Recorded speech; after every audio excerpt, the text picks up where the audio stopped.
Finally আমরা দীঘার সমুদ্র সৈকতে এসে পৌঁছালাম।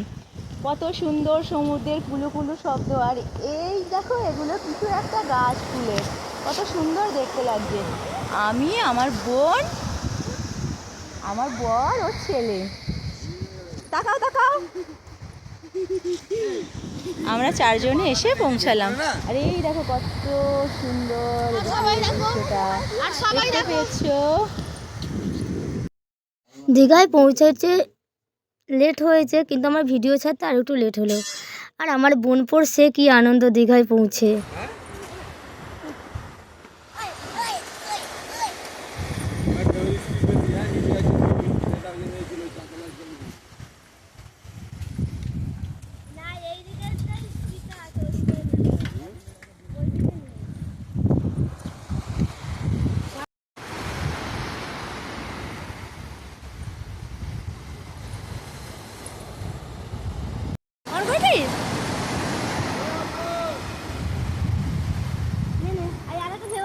আমি